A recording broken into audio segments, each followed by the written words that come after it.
In the 7 months since we learned of those positive E. coli tests in a Riviera Beach well, we stayed on top of the story. The city was hit with multiple health code violations for the way the city utility department kept those results to themselves for months, then downplayed them once they did become public.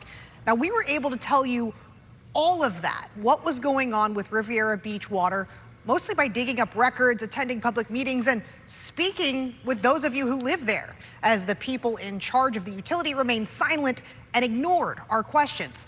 Well, after months of pushing, the person now in charge of the utility is answering.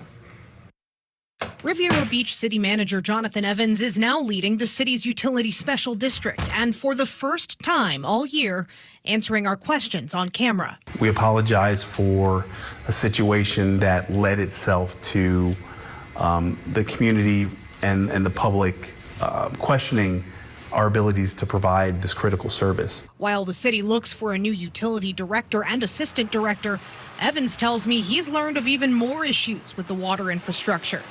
At the time, Utility Director Michael Lowe was stripped of his title by the City Council.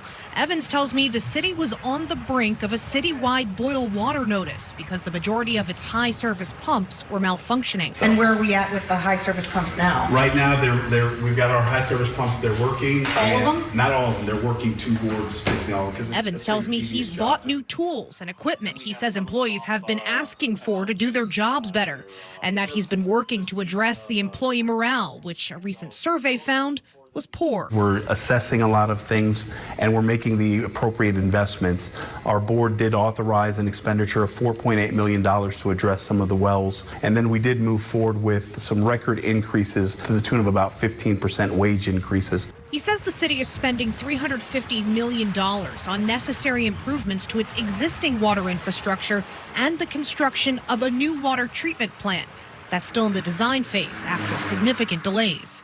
The city also hired a utility management company called U.S. Water Services Corporation, signing a $1.2 million contract to help with management, maintenance, and consulting for 6 months, starting next week. How's the city going to be able to pay for that? You know, one of the things that's very important is to make sure that we don't overburden our ratepayers. And so we are looking for every opportunity to look for grants, for state, federal appropriations, to look at different loan options that are available. There was talk of a 100% rate increase at a recent meeting. Is that in the realm of possibility?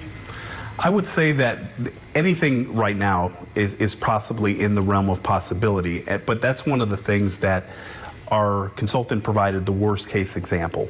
And we know that a 100% rate increase will be a significant burden on the ratepayers. And so we are going to do everything from administration and the elected body to minimize that impact. In a situation like this, perception can often be reality. How can the people of Riviera Beach perceive that their water is reliable? But at the end of the day, we need to communicate what our errors and omissions were, own those mistakes, be true to the public, and move forward. Now, back in July, we reported that the utility district had been hit with a new set of health code violations. I requested copies of those notices at the time and didn't receive them, so I followed up on that request when I sat down with Evans yesterday. He told me he would send me those public records, but as of now, I am still waiting and I will keep following up. Now, meanwhile, just about an hour and a half ago, I got this notice. It's about 8 pages long that the city will send to water customers tomorrow. It details the things they found wrong and previously denied as we reported on it, things that happened last year. This letter, though, says the water is now safe to drink. Jamie Ostroff, WPTV News.